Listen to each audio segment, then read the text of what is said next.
کہ اگر کسی اسلامی بہن کو یہ وسوسہ آئے اور وہ یہ کہے کہ سفر کے مہینے میں فلاں کام کرنے سے نقصان ہوا، یا کسی عورت کا نکاح سفر میں ہوا اور بعد میں کچھ اس کو پریشانی آئی، تو اس طرح کہنا کیسا؟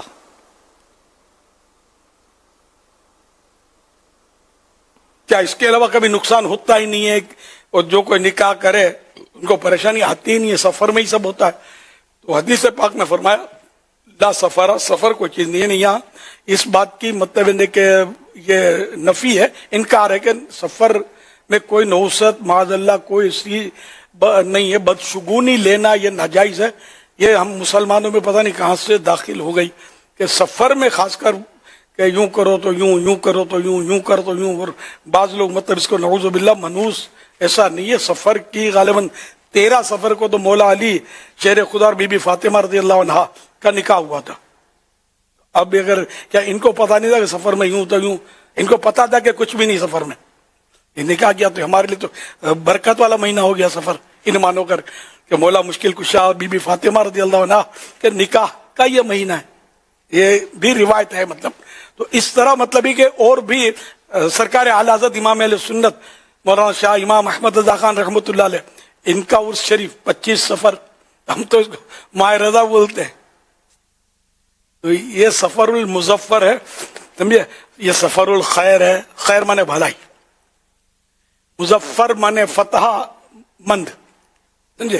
فتح حاصل شدہ۔ تو یہ مظفر جو ہے بہت پیارا مہینہ ہے۔ بڑے اور بھی کئی اگر ہم لسٹ نکالیں گے نا تو شاید کئی بزرگوں کے اس میں عرس ملیں گے، اور کئی ایسے اہم واقعات سفر میں ہوئے، میں نے پڑھے بھی ہیں کچھ، اب ذہن میں آ نہیں رہے۔ تو اس طرح مطلب ہے کہ سفر کو کبھی بھی خواب میں بھی برا نہیں سمجھنا، کوئی مشکل آئی تو اس میں یہ کہ سفر کی وجہ سے آئی، نعوذ باللہ من ذالک۔ اللہ کے پیارے حبیب صلی اللہ علیہ وسلم نے فرمایا کہ یوں کرتا تو یوں ہو جاتا، اور یہ اس طرح کا مطلب ارشاد پر مسلم شریف کی حدیث ہے۔ تو اب پورے الفاظ یاد نہیں ہے، لیکن اس میں اتنا ضرور یاد ہے کہ یہ کہے قدر اللہ وما شاء فعل، اللہ پاک نے جو مقدر کیا، یعنی اللہ پاک نے جو چاہا وہ ہوا۔ تو بہرحال یہ کہ سفر کے مہینے میں ہوا یہ، یا نکاح کا تو ابھی جیسے کہ شادی ہوئی تو یوں ہوا، تو مولا علی نے بی بی فاطمہ نے رضی اللہ عنہا، تو ابھی میں نے آپ کو واقعہ ہوتا ہے ان کا گھر کیسا چلا ہے نا، ان جیسا ان کے گھر چلنے کے صدقے اللہ کرے ہمارے ہاں جہاں جہاں گھر خراب ہو رہے ہیں وہ بھی چل پڑے۔ سفر میں تو ایسا گھر آباد ہوا ہے الحمدللہ۔ صلو علی الحبیب صلی اللہ علیہ محمد صلی اللہ علیہ وسلم۔ سوشل میڈیا کے ذریعے ثاقب ہیں بھلوال سے، ان کا تعلق ہے، سوال کر رہے ہیں کہ اگر پسینے سے کپڑے سفر گیلے شریف ہوں، میں داتا حضور کا عرس ہوتا ہے، الحمدللہ۔ سفر شریف میں داتا حضور کا عرس ہوتا ہے، حضرت شاہ عبداللطیف بھٹائی کا عرس ہوتا ہے، اور رئیس التحریر علامہ ارشد القادری صاحب کا بھی عرس ہوتا ہے۔ اور اس طرح اگر یوں لسٹ بنائیں گے تو شاید کہیں نکلے گی کہ یہ مطلب برکتوں والا بہترین مہینہ سفر شریف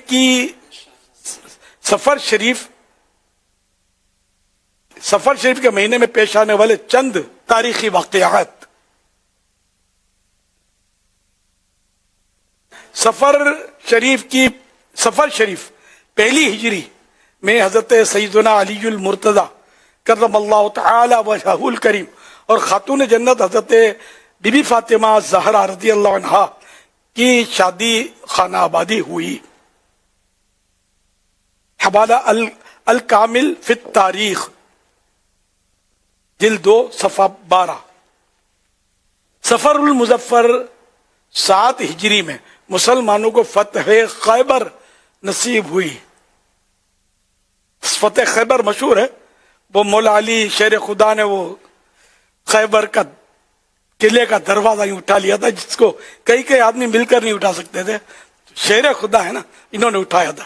یہ میں اس لیے آپ کو توجہ دلا رہا ہوں، وہ خیبر کی فتح اللہ پاک نے مولا علی شیر خدا رضی اللہ تعالیٰ عنہ کے ہاتھوں کروائی۔ سرکار اس میں تشریف فرماتے اور ساری نگاہ سرکار کی تھی، اور ان کو مطلب یہ سعادت ملی۔